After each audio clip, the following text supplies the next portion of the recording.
누가복음을 보면 지리적으로는 이제 크게 구분할 수 있는데요.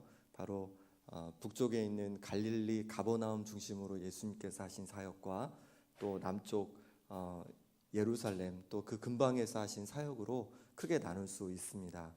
그런데 누가복음에서는 특별히 이 북쪽에 있는 갈릴리에서 남쪽에 예루살렘으로 가는 그 여정길을 자세히 보여주면서 그 가운데 하셨던 예수님의 말씀을 잘 기록해주고 있습니다. 그리고 그 말씀들의 대부분은 바로 제자도를 보여주고 있습니다. 예수님을 따른다는 사람들이 어떤 길을 따라가야 할지, 어떤 삶을 살아야 할지 그 여정 가운데 우리에게 보여주고 있는 것입니다. 우리 1절 말씀 한번 같이 보시면 이렇게 말씀합니다. 그동안에 무리 수만 명이 모여 서로 밟힐 만큼 되었더니 예수께서 먼저 제자들에게 말씀하여 이르시되 아멘. 예루살렘으로 향하여 가시는 동안에 수만 명에 이르는 무리들이 예수님을 보기 위해 모여들었습니다. 무리는 예수님을 환호하는 사람들이었습니다. 예수님께서 하신 그 사역들, 병을 고치고 귀신을 쫓아내고 또 오병이어로 많은 사람들을 먹이고 그게 너무 좋은 거예요. 너무 기쁘고 그 모습만 보기만 해도 막 벅찬 겁니다. 그저 예수님을 환호하며 예수님께 뭔가를 얻기 위해 다가가는 사람들, 바로 이 사람들이 무리였습니다. 미국 사우스 이스트 크리스찬 교회의 카일 아이들만 목사님은 무리와 제자를 구별하면서 팬인가 제자인가라는 책을 냈습니다. 카일 아이들만 목사님은 그의 책에서 무리를 팬과 같다고 이야기하고 있는 것입니다. 요즘 야구가 이제 포스트 시즌을 맞아서 이제 저희 나라도 그렇고 미국도 그렇고 한창입니다. 어제는 유현진이 잘 던지다가 교체돼가지고 너무 마음이 좀 안 좋았는데 수많은 팬들이 열광을 합니다. 함성을 지르고 또 박수를 치며 경기장에서 응원을 합니다. 하지만 팬은 절대로 직접 경기에 나서지는 않습니다. 잘하는 운동선수를 응원할 뿐입니다. 카일 아이들만 목사님은 우리도 혹시 예수님을 열심히 지지하고 응원하지만 그분의 길을 따르기는 거부하는 팬은 아닌지 구경꾼은 아닌지 이 책에서 묻고 있습니다.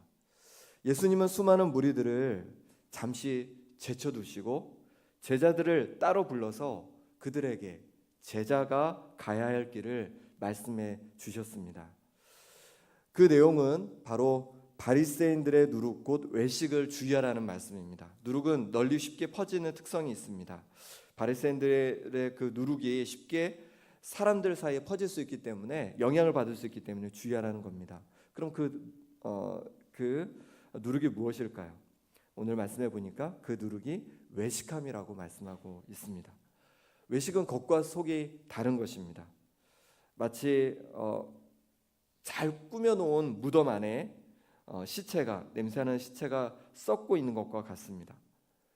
이처럼 바리새인들은 겉과 속이 달랐습니다. 겉으로는 하나님을 잘 경외하는 것 같았지만 그 마음속에는 하나님에 대한 경외함이 없었습니다. 자신들의 이익과 자신들의 편의만을 위해서 그렇게 살아갔던 것입니다. 예수님께서는 제자들에게도 이 외식을 주의하라 그렇게 말씀하고 있는 것이죠. 형식적으로만 하나님을 경외하고 그렇게 하면서 삶에서는 그리스도인의 모습이 나타나지 않는 것을 말합니다. 교회 와서는 예배도 드리고 봉사도 하고 또 헌금도 드리고 종교적인 행동은 다 하는데 삶에서는 그리스도인다운 모습이 나타나지 않는 것, 또 세상 사람들과 똑같이 살아가는 것을 말합니다. 오순절 성령의 역사로 처음 교회가 세워졌을 때 그 처음 예루살렘 교회는 그렇지 않았습니다. 하나님께 예배하는 것뿐만 아니라 그들의 삶이 완전히 달라졌습니다. 서로의 물건을 통용했습니다. 재산과 소유를 팔아 각 사람의 필요를 따라 나누어 주었습니다. 날마다 마음을 같이 성전에 모이기를 힘썼고 또 소급으로 모여서 떡을 떼며 기쁨으로 함께 나누었습니다. 그들의 삶이 변화된 것이 세상 사람들 눈에도 보였습니다. 그러니 수많은 사람들이 이들을 칭찬하면서 교회로 하나님 품으로 모여들었습니다. 초대교회의 또 다른 대표적 교회가 바로 안디옥 교회입니다. 안디옥 교회는 스데반이 순교하면서 예루살렘에서 흩어진 사람들이 복음을 전하여 세운 교회입니다. 예루살렘 교회는 안디옥에 믿음의 공동체가 세워졌다는 소식을 듣고 바나바를 파송했습니다. 바나바는 바울을 데려다가 안디옥 교회를 1년간 말씀으로 가르쳤습니다. 그러자 안디옥 교회 교인들은 세상 사람들로부터 그리스도인이라고 일컬음을 받게 되었습니다. 그들의 모습 속에서 뭔가 다른 점이 보인 거예요. 그런데 그 모습을 보니까 서로 비슷한 모습들이 보이는 거예요. 저들은 왜 저렇게 살지? 봤더니 그들이 뭐라고 합니까? 우리는 예수 그리스도를 따르는 사람들이다 라고 얘기를 하는 겁니다. 그래서 세상 사람들은 안디옥 교회 성도들을 향해서 그리스도인이라고 불러주었습니다. 그럼 우리의 모습은 어떻습니까? 우리의 가정에서, 직장에서, 우리가 머무는 곳에서 세상 사람들과 다른 어떤 모습이 우리 가운데 있습니까? 어떻게 우리가 머무는 곳에서 그리스도인으로, 예수님의 제자로 그렇게 살아갈 수 있을지 함께 오늘 나눠보고자 합니다. 먼저 우리가 진짜 두려워할 분이 누군지를 알 때 우리는 세상 속에서 그리스도인으로 살아갈 수 있습니다. 4절 5절 말씀을 함께 읽어보겠습니다. 내가 내 친구 너에게 말하노니 몸을 죽이고 그 후에는 능히 더 못하는 자들을 두려워하지 말라. 마땅히 두려울 자를 내가 너희에게 보이리니 곧 죽인 후에 또한 지옥에 던져 넣는 권세 있는 그를 두려워하라. 내가 참으로 너에게 이르노니 그를 두려워하라. 아멘. 이 세상을 살아갈 때 우리가 그리스도인으로 살아가지 못하는 가장 큰 이유 중에 하나가 바로 우리 속에 있는 두려움입니다. 그 두려움이 우리가 세상에서 그리스도로 살아가는 것을 방해합니다. 사람들에 대한 두려움, 또 우리 앞날에 대한 두려움, 또 우리 자녀들에 대한 걱정과 두려움이 우리로 하여금 그리스도인으로 살아가지 못하게 방해합니다. 그럼 어떻게 우리는 이 세상에서 두려움을 극복하고 그리스도인으로 살아갈 수 있을까요? 바로 하나님을 바로 알 때 우리는 세상이 주는 두려움을 극복하고 담대히 세상 속에서도 그리스도인으로 살아가게 될 줄 믿습니다. 초대교회는 예수님을 믿을 때 많은 핍박이 있었습니다. 아직도 예수님을 십자가에 처형한 대제사장 바리새인들 또 공회가 그대로 존재하고 있었기 때문입니다. 그럼에도 그들은 담대히 복음을 전하여 자신이 그리스도임을 드러냈습니다. 그러다가 스데반 집사님 같은 경우는 돌에 맞아 순교하는 일이 일어나기도 했습니다. 왜 그랬을까요? 몸은 죽여도 영혼은 어찌하지 못하는 세상 사람들이 아니라 그들의 몸과 영혼을 영원한 천국으로 이끄실 하나님을 바라보았기 때문입니다. 우리가 어떻게 세상 속에서 그리스도인으로 살아갈 수 있겠습니까? 우리가 마땅히 두려워할 분이 하나님임을 기억할 때 우리는 세상 속에서 그리스도인으로 살아가게 될 줄 믿습니다.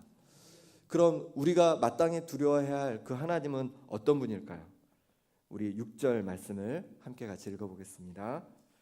참새 5마리가 두 아사리온에 팔리는 것이 아니냐? 그러나 하나님 앞에는 그 하나도 잊어버리시는 바 되지 아니하는도다. 아멘. 참새 5마리가 시장에 가지고 가면 두 아사리온의 가치가 있다고 합니다. 이 아사리온은 어느 정도 값어치가 있냐면 한 데나리온의 16분의 1이라고 합니다. 지금으로 하면 한 4,000원 정도에 대한 값어치입니다.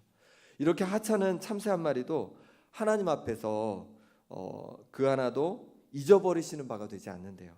마태복음에서는 더 구체적으로 설명하고 있는데 하나님께 허락하지 않으면 그 하나도 땅에 떨어지지 않는다라고 말씀하고 있습니다. 이 말씀은 어떤 말씀입니까? 하나님께서 온 세상을 다스리고 계시다는 겁니다. 어떻게 우리가 세상 속에서 그리스도인으로 살아갈 수 있습니까? 하나님께서 이 온 세상을 지금도 다스리신다는 것을 우리가 기억할 때 우리가 담대히 이 세상을 그리스도인답게 살아가게 될 줄 믿습니다. 잠언 16장 9절에 사람이 마음으로 자기의 일을 계획할지라도 그의 걸음을 인도하신 이는 여호와시니라 말씀하고 있습니다. 농부가 여러 가지 계획을 가지고 씨를 뿌리고 그 열매 가꾸더라도 그 열매를 맺게 하시는 분은 하나님이시라고 말씀하는 겁니다.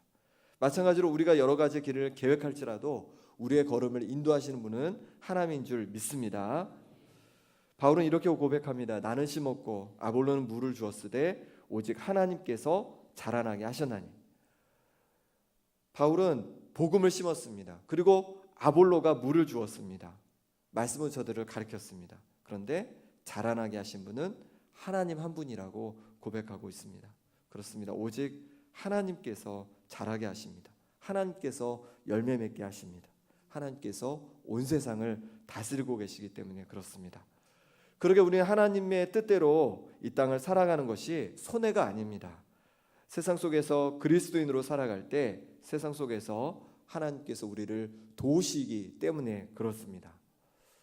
아브라함은 하나님의 말씀을 의지해서 가나안 땅에 이르렀습니다. 그래서 그곳에 살다가 그 다음에 그 대를 이어서 이제 이삭이 그곳에서 살게 되었습니다. 그런데 어느 날 하나님께서 약속하셨던 이 가나안 땅에 흉년이 들었습니다. 그로 인해서 이 이삭은 애굽으로 가서 흉년의 때를 좀 면하고자 하였습니다. 그런데 하나님께서 가지 말라고 하시는 거예요. 이곳이 약속의 땅이니 너에게 준 땅이니 가지 말라는 겁니다. 그래서 이삭은 가지 않고 흉년의 때에 가나안 땅에 머물렀습니다. 어떻게 되었을까요? 흉년의 때인데도 불구하고 하나님께서 그의 농사를 100배나 더 얻게 하셨다고 말씀하고 있습니다. 그리고 마침내 창대하여 거부가 되었다고 우리에게 말씀해 주고 있습니다.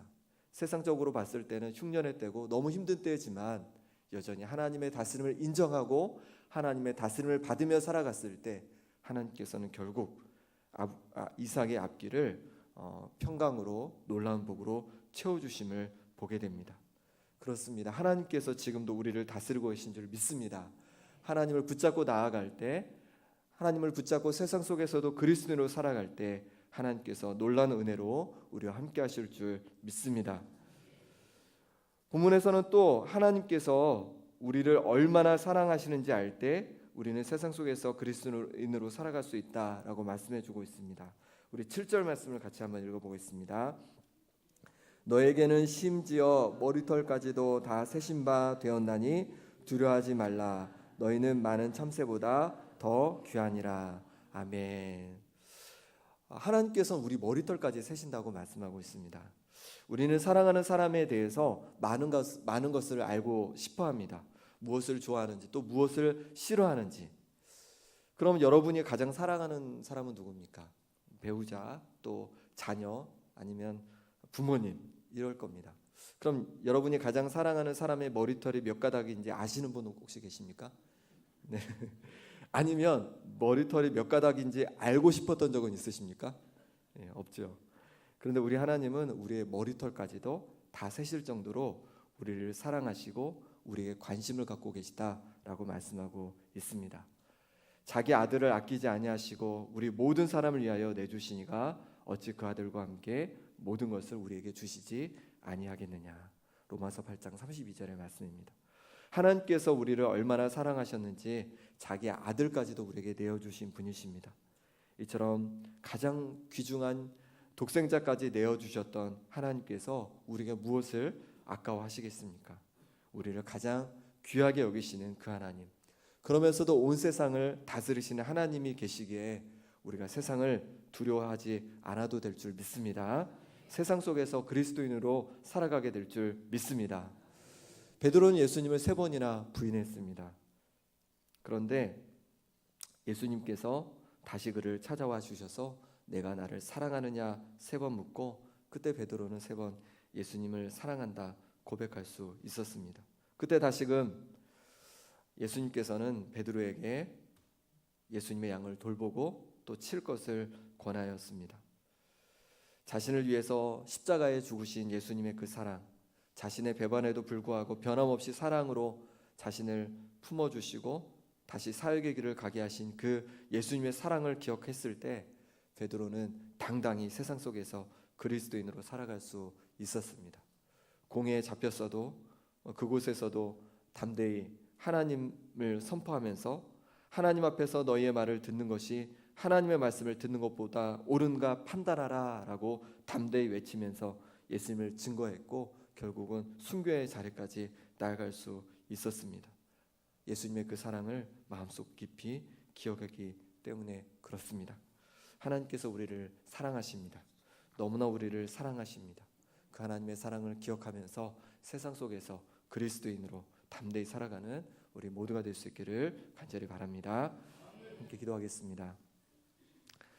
하나님 아버지, 우리가 예수님을 따르는 그리스도인으로 이 땅을 살아가길 원합니다. 우리가 믿음의 눈으로 하나님 아버지를 바라보게 하여 주옵소서. 마지막 때에 온 세상을 심판하실 분임을 잊지 않게 하시고 지금도 온 세상을 다스리시는 분임을 기억하게 하여 주옵소서. 무엇보다도 우리에게 주신 사랑을 기억하면서 이 땅에서 하나님의 자녀답게 그리스도인답게 담대히 두려움 없이 살아가는 은혜를 더하여 주옵소서. 예수 그리스도 이름으로 기도드립니다. 아멘.